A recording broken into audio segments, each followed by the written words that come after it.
Hey, what's going on, guys? Adam here, coming at you from Kansas. My wife and I have been here for the last 2 weeks, where our RV journeys have led us. If you don't know, we are traveling the country for the next 6 months in our truck and trailer, kind of just taking our first year of marriage and enjoying life and developing a solid connection between us two. And that kind of is forced upon you when you're stuck in a little trailer and you can't run anywhere when you have a disagreement. But no, we're staying actually at a friend's house, so we have a little more space, which is nice. But no, I'm just joking. It's amazing quality time together. But anyway, the point of this video is to really share my heart about something that it's been a journey of mine, and it's all about authenticity, being real, living from a deeper place instead of a surface level reality, instead of a shallow existence. My heart has always been to live authentic to who I am and how God's made me, and honor the way God's created me and all of my personality. And well, it's definitely been a good journey of God restoring parts of my personality, parts of who I am, my silliness. And I really want to share that with you guys, because man, it's like God created you to be yourself. He created you to be free. He created you not to live in shame, but to live in self-love and acceptance of yourself. And this is the journey I've been on. And one thing that I really want to impart to you and to encourage you to walk in is this thing of vulnerability. Now, I still struggle with it. Maybe it's because of culture ingraining into our minds that vulnerability is weakness, that it is weak to show emotion, it is weak to feel negative emotion, to feel pain. But, in the kingdom, things aren't like our culture. Our kingdom is kind of upside down, and it's a lot better than this kingdom of this world. So, what I want to share with you today is really embracing vulnerability. And this is when you embrace vulnerability and opening up your heart, opening up the deeper places of your heart, and being willing and courageous to explore what's going on inside your heart, good or bad, negative or positive. You're going to have a more complete picture, a more complete existence, you're going to be more whole. That's probably the best word I can use to describe the benefits of vulnerability. Is you feel real, you feel authentic, you don't feel, and this is hard for Christians because we're so used to, faking it till you make it, putting a smile on your face, even when you're depressed and discouraged and disappointed inside. And don't get me wrong, I'd much rather have people put on a smile because you're much more pleasant and enjoyable to be around.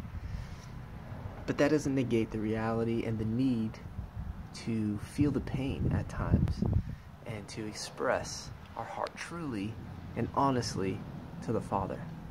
If you're not full of faith, don't pretend like you're full of faith. And I know the opposite is true, the power of declaration, declaring, let the weak say that I'm strong.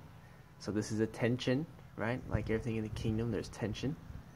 But one side of it is, I know personally from my life that I used to bottle everything up. I used to pretend that everything was okay, when deep inside I had hurt and pain that I've never dealt with because I was afraid to be seen as weak.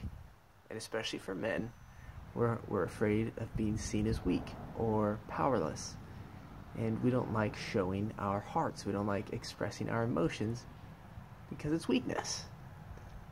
So that's the number one lie you got to destroy right there. Vulnerability is not weakness, it's courage, it's strength. And true, powerful men can express their hearts vulnerably. Just think about it in your own life. Does it take more courage to be honest to someone you're in relationship with about how they affected you, what you need from them? Does it take more courage to express those things? Or does it take more courage to shut down and just run away? Yeah, because that was my default mode, is to just, oh, you hurt me, I'm out of here, I don't need you, telling myself those lies. I don't need you, you hurt my feelings, I'm just gonna go shut down and not give you my love any longer, because you don't deserve my love anymore, you hurt me, so that's it, you're cut off. And such a painful way to live, such a just a not fun way to exist, and it's not a healthy way to have relationships that are thriving. It will destroy your relationships, believe me. I know from experience. But I remember a time where everything changed for me was when a friend told me things in the darkness are gonna grow, but whatever you bring into the light, healing will come. Something along those lines. I don't know if those are exact words she used, but I remember it was really powerful because they were just things. I was still living shallow, like pretending everything was okay in my relationships. I never had any real depth. Never really showed people myself. I never really allowed people into my heart, even the Father. And that's where it starts, is with God, our Father, is vulnerability to Him, because He's the safest place in the universe. But I remember driving away that night after she told me that, and it was like a seed, like a little time-release capsule that went into my soul, and I just kept thinking about it over and over again, and I'm like, man, I think that makes sense. And it was not easy, it was not fun. I was like, I don't know, do I have some things that I need to deal with? What's in the darkness, God?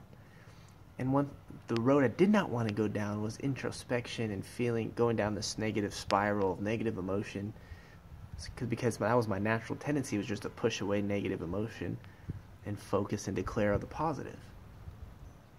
But I realized that was not the best way to live authentically. To live true and authentic looked like being honest with the emotions that are going on in my heart, the thoughts that are going on in my mind. So I was driving away that night, and I was like, all right, God, you want me to be honest with you? You want me to be vulnerable to you? And this is how I really feel. And it was like this flood of negative emotion came up, and I was like, man, God, I don't believe that you're actually that good. I don't believe that you're actually going to provide for me. And I don't believe all these things. And I just kept confessing like my doubt and what I really believed about God and what I really thought about Him. And yeah, God got pissed off and said, what the heck's wrong with you? You should have more faith. Just kidding. That's not our Father. That's not the way He rolls. That's not the way He speaks to His children. And the craziest thing happened. It was like a flood, a wave of His love just crashed over me as I let go of the pain, and as I felt the emotion and the doubt and the hurt that was all in my heart, and I let it out. Oh man, and I can hear His voice say, why haven't you told me earlier? Like, I'm right here, and I can feel Him move closer. And it was like all the confusion lifted, and I felt real inside. Like I started bawling because I could feel His love, and I felt so light and free because I was letting go of all this crap I've been holding on to and bottling up and pretending wasn't there. And I just remember that was a key moment, and in my journey of just living free, living whole, it was really embracing vulnerability, and it's still a challenge, but it still requires courage. Every time I get my feelings hurt, or every time I believe lies, or every time I don't want to be vulnerable, it still requires courage, and I still screw it up sometimes. Just ask my wife. But she's so loving and forgiving. It's awesome. But anyway, I really think this is going to encourage someone today that, you don't have to have shame around your negative emotions. You don't have to have shame around your doubt.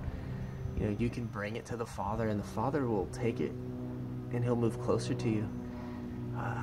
It's okay to feel. I really encourage you to feel that pain. Just ask the Father, What's in my heart that I need to let go? What's in my heart that I need to feel and process?